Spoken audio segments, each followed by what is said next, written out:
Hello, divine creations, divine marvels, children of God. Thank you so very much for dropping by this video. I'm delighted to be here. I'm honored to be here. I'm grateful that I have this opportunity to share my experience in recovering from fake non-duality, which also, in the process, also just which is just fake non-duality is just a subset of fake spirituality. And I'm so grateful that some people benefit a little bit from listening to what I have to say. It's very special and very precious. So I've had a fantastic couple hours, and so I'm actually coming here to do a little self-therapy, and I believe others will benefit from it. So I posted something about how Neo-Advaita teacher, one particular Neo-Advaita teacher says, Kundalini is child's play, and gave this whole sermon, because that's what Neo-Advaita is. It's church, it's a belief system. This whole sermon about Kundalini this, Kundalini that, and how it's, not a big deal, child's play, insignificant. Ramana Maharshi, on the other hand, says that Kundalini is the self.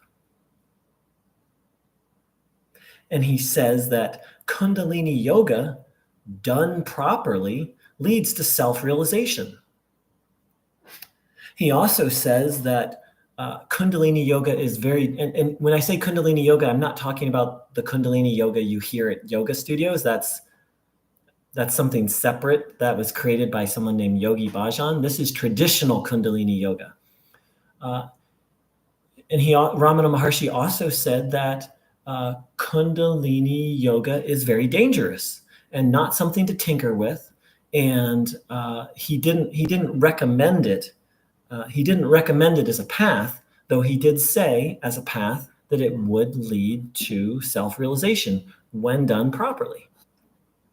So those are some of Ramana Maharshi's teachings on it. You don't have to take my word for it. You can read about what Ramana said about Kundalini in the book Be As You Are by David Goodman. I believe there's a whole chapter on Kundalini and chakras, on Ramana Maharshi's teachings on this. Of course, Neo-Advaita teachers they're like Kundalini and chakras are the devil, whereas Ramana Maharshi had a more holistic vision and was able to guide people on multiple paths, including Kundalini yoga, for those whose Kundalini has awakened.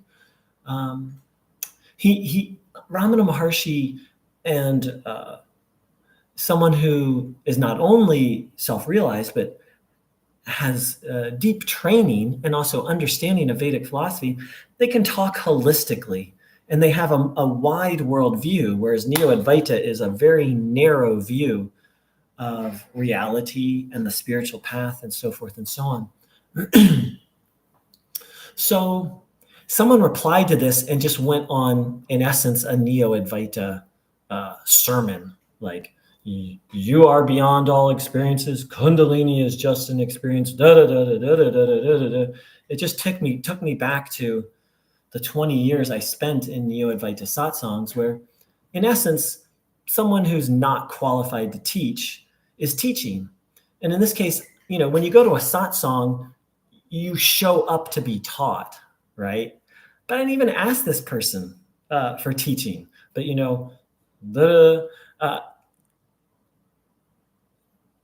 but what it really highlighted for me is the whole problem with the modern spiritual scene, and particularly Neo-Advaita. People who are not qualified to teach, who think they are, and they go out and teach, but really what they're doing is preaching. They're more like presenting dogma and ideas, and it's very narrow, and they never meet the person where they are. Never. They always have a system, they always have a belief system, and then they try and squeeze someone into that belief system. So for someone whose Kundalini has awakened, they pretty much have to study traditional Kundalini yoga. Like, once your Kundalini, in Vedic philosophy, once your Kundalini is wakened up, you got to deal with it. But if someone were to listen to this person, then they would just dismiss it. They would say, who is aware of those sensations? I am the changeless. I don't have Kundalini. Whereas Ramana Maharshi, again, says that Kundalini is the self and is able to guide people whose Kundalini is awakened.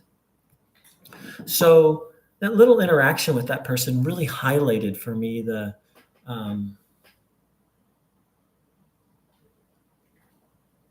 insanity, really, there's no other way to say it, the insanity of the Neo-Advaita movement and this thing of all these people thinking they're qualified to teach.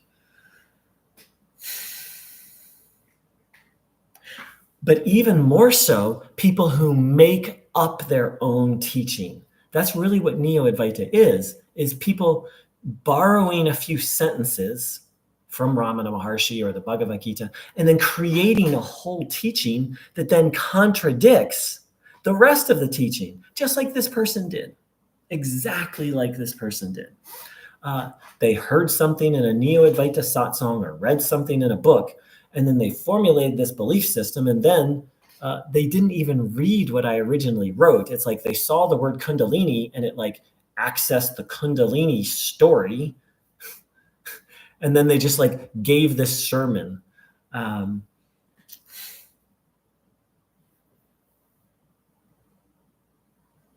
I think of Neo-Advaita as a flow chart because, and at a certain point, I actually did this. There was a certain point where I thought, I'm awake. This was years ago. This was like, wow, 15 years ago. I thought, I've got it. And I started teaching online. And basically, Neo-Advaita is just a formula. Like if someone says this, you say that. If someone says this, you say that. If someone says this, you say that. It's like a flow chart. I wish I'd put a flow chart up for a picture here. And like I said, it's a formula. And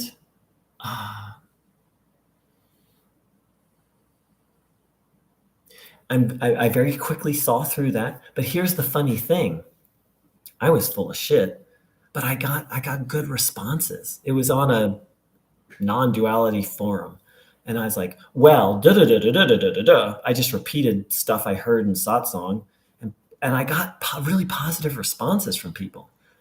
And it's my contention that if you gave me an actor and you gave me an hour, maybe it may take 2 hours, I could teach them the Neo-Advaita script, and they could give a satsang and actually fool people into thinking that they were actually enlightened, because it's just a script.